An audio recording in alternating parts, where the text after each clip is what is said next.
some 2000 years, expiating the crime of powers above me, whereof I am but the hand and instrument, since those powers which decreed that I should love, decree also that I must avenge that love." She sank down upon the couch as though exhausted by emotion, of which I could only guess the reason, hiding her face in her hands. Presently she let them fall again and continued, "Of these woes ask me no more.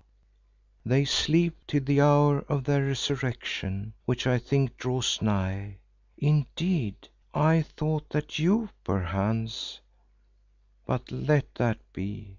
'Twas near the mark, nearer, Allan, than you know, not in it. Therefore leave them to their sleep as I would, if I might. Ah, if I might, whose companions they are throughout the weary ages. Alas, that through the secret which was revealed to me I remain undying on the earth, who in death might perhaps have found a rest, and being human although half divine, must still busy myself with the affairs of earth. Look you, Wanderer, after that which was fated had happened and I remained in my agony of solitude and sorrow, after, too, I had drunk of the cup of enduring life like the Prometheus of old fable, found myself bound to this changeless rock, whereon day by day the vultures of remorse tear out my living heart, which in the watches of the night is ever doomed to grow again within my woman's breast. I was plunged into petty troubles of the flesh, aye, and welcomed them, because their irk at times gave me forgetfulness. When the savage dwellers in this land came to know that a mighty one had arisen among them who was the servant of the Lady of the Moon, those of them who still worshipped their goddess Lulala gathered themselves about me, while those of them who worshipped Rezu sought to overthrow me. 'Here,' they said, 'is the goddess Lulala come to earth. In the name of Rezu let us slay her and make an end, for these fools thought that I could be killed, Allan. I conquered them, but their captain, who also is named Rezu, and whom they held and hold to be an emanation of the god himself walking the earth, I could not conquer.' 'Why not?' I asked. 'For this reason, Allan.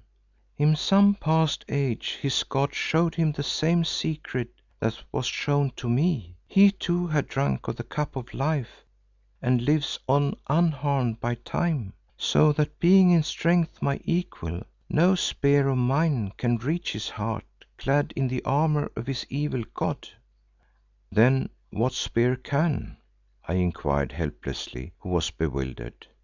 'None at all, Allan. Yet an axe may, as you shall hear, or so I think. For many generations there has been peace of a sort between the worshippers of Lulala who dwells with me in the plain of Kôr, or rather of myself, since of these people I am Lulala, and the worshippers of Rezu who dwell in the strongholds beyond the mountain crest. But of late years their chief Rezu, having devastated the lands about, has grown restless and threatened to attack on Kôr, which is not strong enough to stand against him.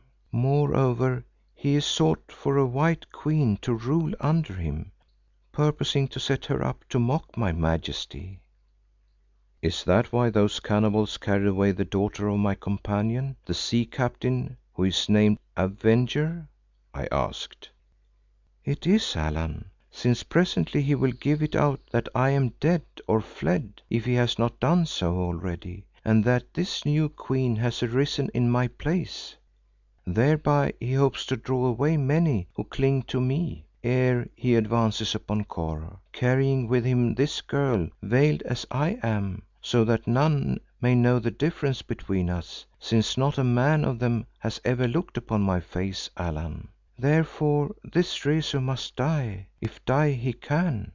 Otherwise, although it is impossible that he should harm me, he may slay or draw away my people and leave me with none to rule in this place where by the decree of fate I must dwell on until he whom I seek returns. You are thinking in your heart that such savages would be little lost and this is so, but still they serve as slaves to me in my loneliness. Moreover, I have sworn to protect them from the demon Rezu and they have trusted in me and therefore my honour is at stake. For never shall it be said that those who trusted in She who commands were overthrown because they put faith in one who was powerless." "What do you mean about an axe, Ayesha?" I asked. "Why can an axe alone kill Rezu?" "The thing is a mystery, O Allan, of which I may not tell you all, since to do so I must reveal secrets which I have determined you shall not learn. Suffice it to you to know that when this Rezu drank of the cup of life, he took with him his axe. Now this axe was an ancient weapon, rumoured to have been fashioned by the gods and, as it is chanced, that axe drew to itself more and stronger life than did Rezu. How, it does not matter, if indeed the tale be more than a fable.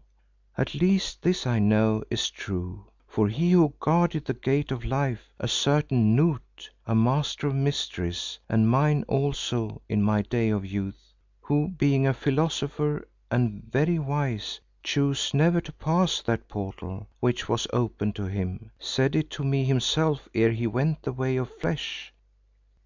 He told this Rezu also that now he had naught to fear save his own axe and therefore he counselled him to guard it well, since if it was lifted against him in another's hands it would bring him down to death, which nothing else could do, like to the heel of Achilles, whereof the great Homer sings.